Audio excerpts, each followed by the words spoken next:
What up, everybody? It's your boy Kakash13542, aka Fish, aka YG Piranha. Your boy Marlon here with another set of reviews. This week I'll be talking about some movies and some TV shows, some new things that have come out, and some new things that I have finished.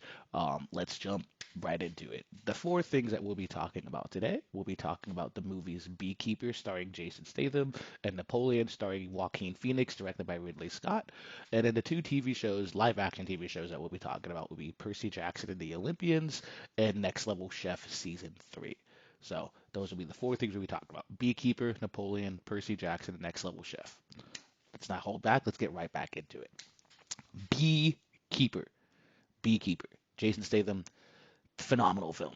Phenomenal film. It is his best action leading man movie. Period. Point blank. It is. You go and you see it, and it is an elevated version of Jason Statham. Like the man knows how to elevate himself. Like he's done multiple cranks. He's done three transporter movies. He's done two mechanics. He's done Guy Ritchie's Wrath of Man, which if you haven't seen Guy Ritchie's Wrath of Man, go see that. That is again, it's a Guy Ritchie directorial, and he knows how to direct. He knows how to tell stories. He knows how to do narratives. So it's a very, very well done movie. But Beekeeper, it's an elevated version of Jason Statham. It's supposed to be his number one movie in the box office. Again, above Mechanic Resurrection and Guy Ritchie's Wrath of Man, and I completely agree that he deserves that. And with the success of how this movie is, again with the successes of others movies of his, there will probably be a sequel to this movie.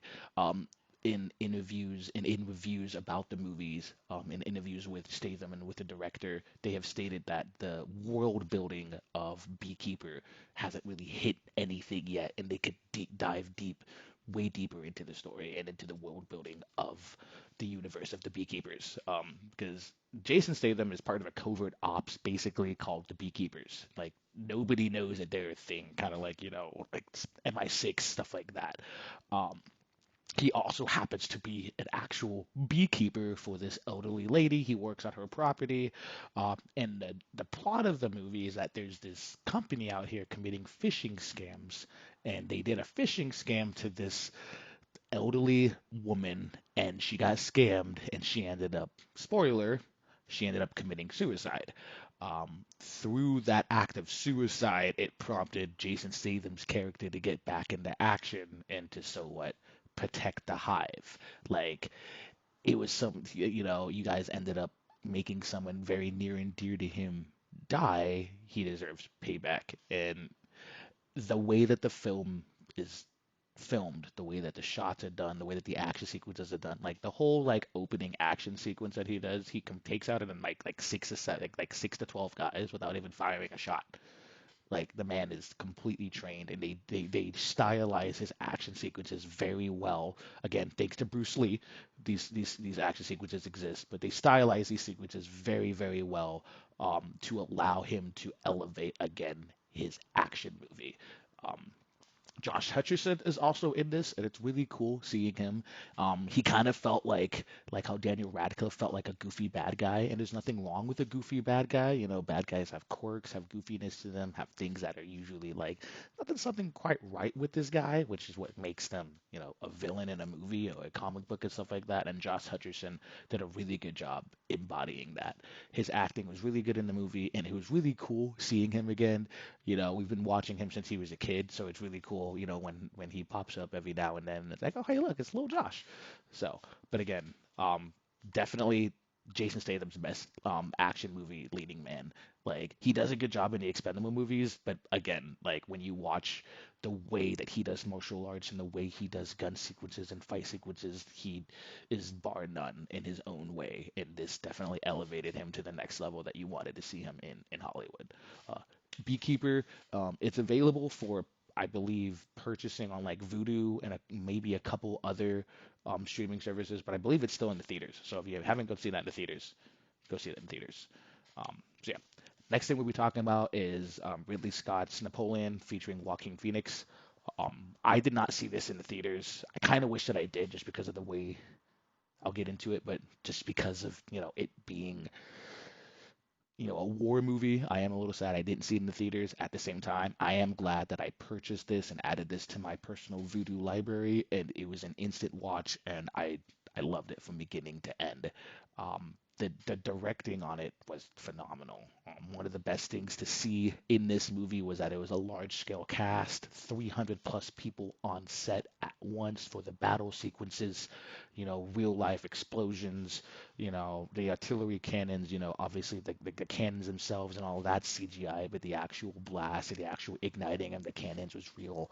Like, so it was fun seeing that in a movie. It's been a while since we've seen that in movies, along with, digital cinema taking over, film. They've talked about how in movies don't have large scale casting anymore. Not as often as it used to be. They're able to CGI and do so many other different ways to like add people to a scene without needing to hire 200, 300 plus people. And I'm glad that Ridley Scott decided to stick with the original method. It was like watching The Last Samurai. It was like watching Troy. It was just amazing being able to see this many people on screen. It's like when you watch the original Lord of the Rings movies, you love seeing that nearly everybody that's in the action sequence is a real person in armor. So one other thing about this movie that I wasn't expecting was how personal the story was going to be. Kind of like Oppenheimer, I feel like it was kind of told from a first person narrative. I'm not sure if the script was written in a first person point of view, but it feels like it has that take on it. Um, with the history being so accurate and with them being so personable about how his relationship with his wife, Josephine, it really makes it for a different type of movie.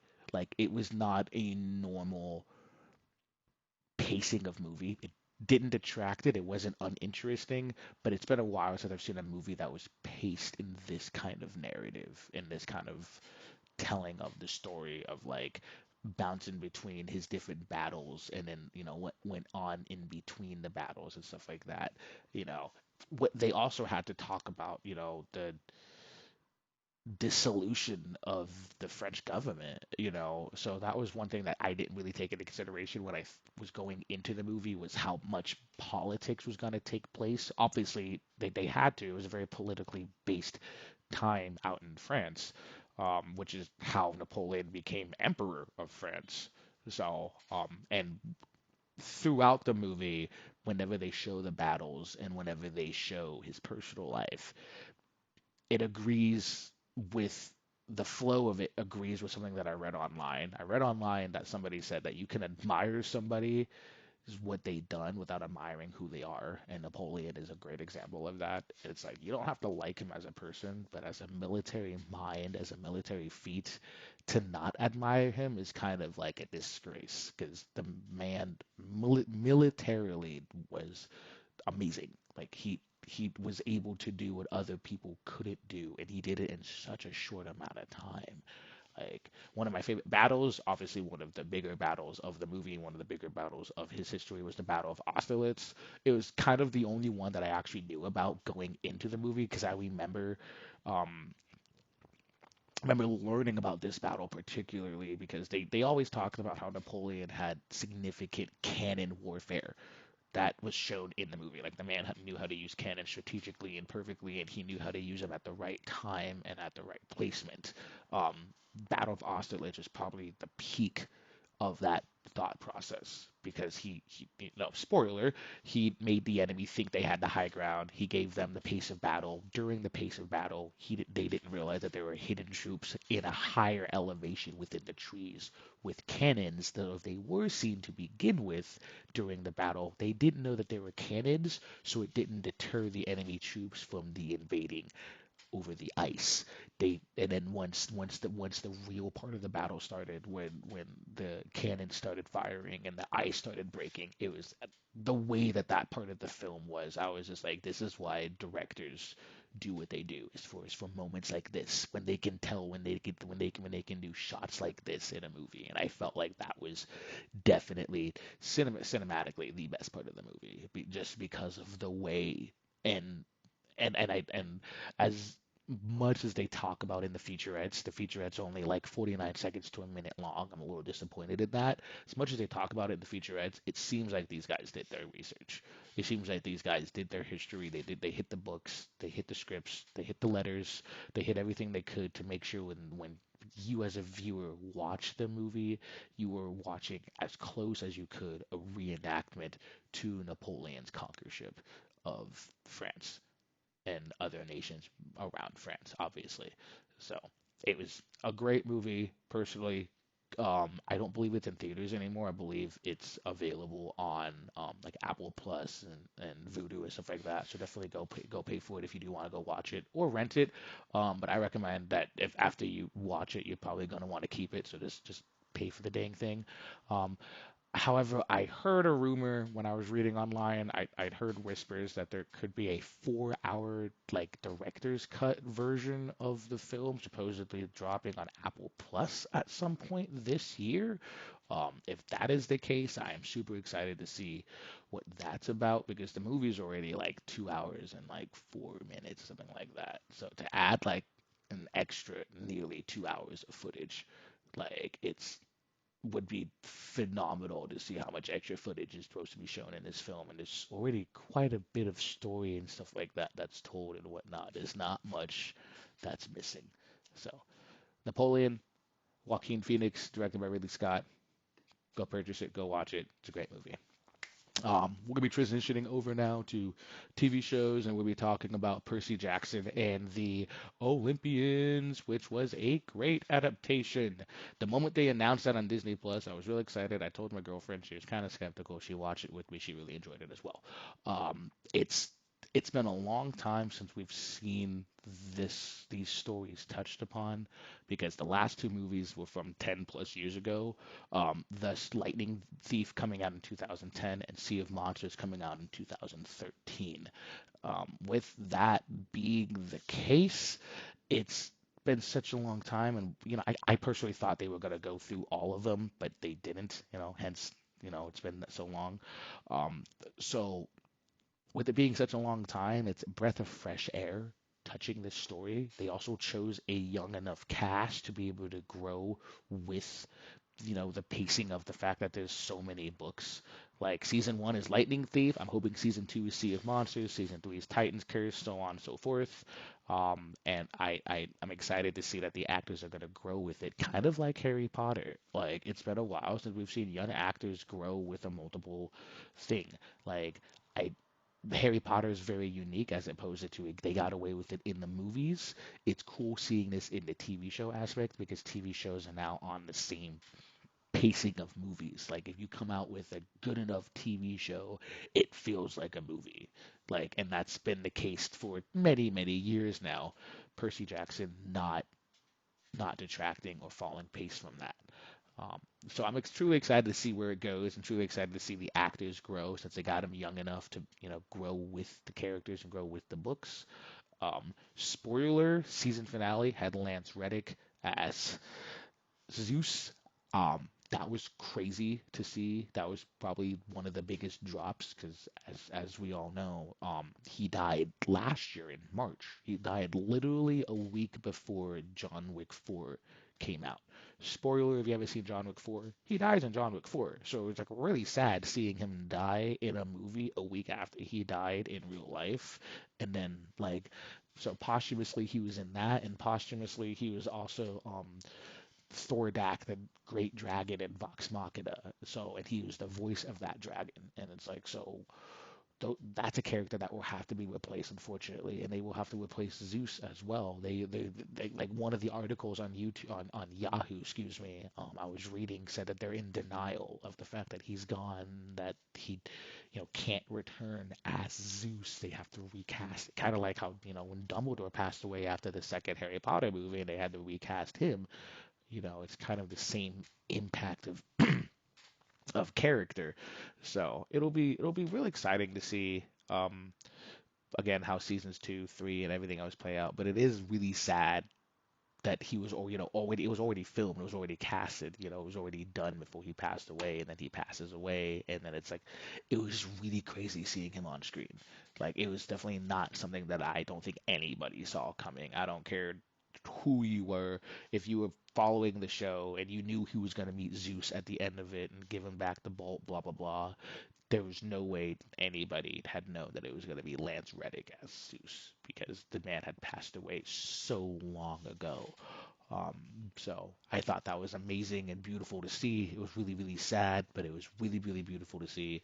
And it does add just a little bit more to like, you know, if you want to watch the show, well, guess what? I think it's Lance Reddick's last on screen like showing. Like you won't get to see Lance Reddick on the screen anymore. And even though it's a very, very small moment, it's Lance Reddick.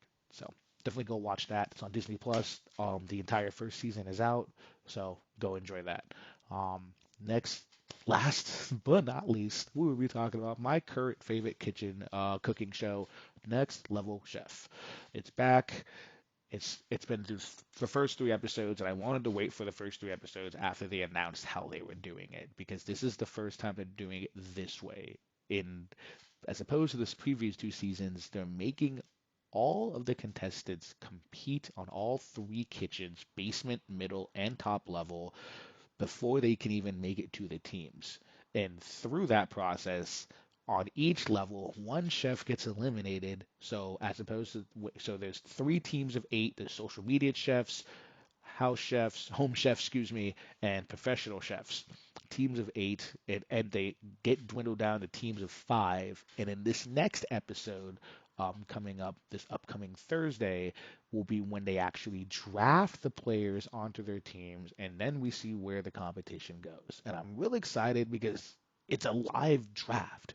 Like so, there's so many things that can happen. There's already a twist at the trailer where Gordon Ramsay, is going to argue with somebody as Gordon normally does. It's his show. He can do what he wants. He's the one doing the thing. But at the same time, I'm kind of excited to see who it's about. Um, Chef Blaze gets to choose first. So that's the only thing that's really, really going to throw a mix because I kind of have a feeling of who he's going to go first. I feel like he's going to go for Christina or Gabriella first. He has his eyes on those two. And those are they're really, really good chefs. And I'm really excited to see where it goes. However, the five, I'm rooting for Chef Ramsay as always.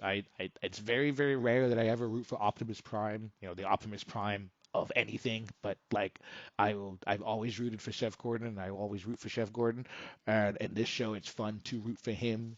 Like nothing against Chef Naisha Arrington, nothing against um, Chef Richard Blaze, nothing against those two, but Chef Gordon is the one that I have followed for a very long time, and he's the one that I will root for.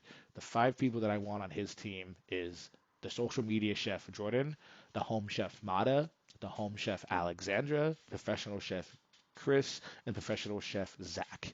Now, there's obviously no way that I'm going to guarantee those are going to be my five picks for his team, but those are, I believe, the five strongest chefs he will have access to because of the fact that there will be other people pulling from the draft. It's not like it's just Chef Gordon pulling for that. So based off of that, those are the five that I believe he will be able to choose and fight over and give other strong chefs to the other two competitors, Blaze and Naisha. However, I still think he has a winning team off of these five chefs. So it's a great cooking show. I'm really excited for how they're doing this season, especially because season four is when everybody's going to be mixed in and they're going to start competing with like you have a social media chef and home chef and professional chef all in the same kitchen all at the same time, all competing with each other on different teams on different levels, and it's going to be real exciting because they haven't done that yet. They've only had them grouped based off of home, professional, and social media, and so I'm really excited once they really mix it up in the kitchen, so to speak. It's on Hulu. If you don't have like Hulu Premium, or if you don't have live TV, because if you have Fox, it actually shows up live on Thursday night at 7 p.m. If you have the Hulu it shows up on the next day at 1 o'clock in the morning. So by 1 o'clock in the morning the next day, it's available. So you can watch it anytime on Friday. So basically, if you have Hulu, it's available on Fridays. If you have Fox TV or TV of any kind, if you have a channel access to Fox, you can watch it at 7 o'clock. So Next Level Chef season 3, go check that out. If you guys like the video, definitely put a comment, like, subscribe, check out my other videos. There's quite a few on the channel. And everybody have a great rest of their Sunday. Happy Super Bowl. I hope the 49ers win. However, if the Chiefs win, it's because Mahomes is a GOAT. Peace.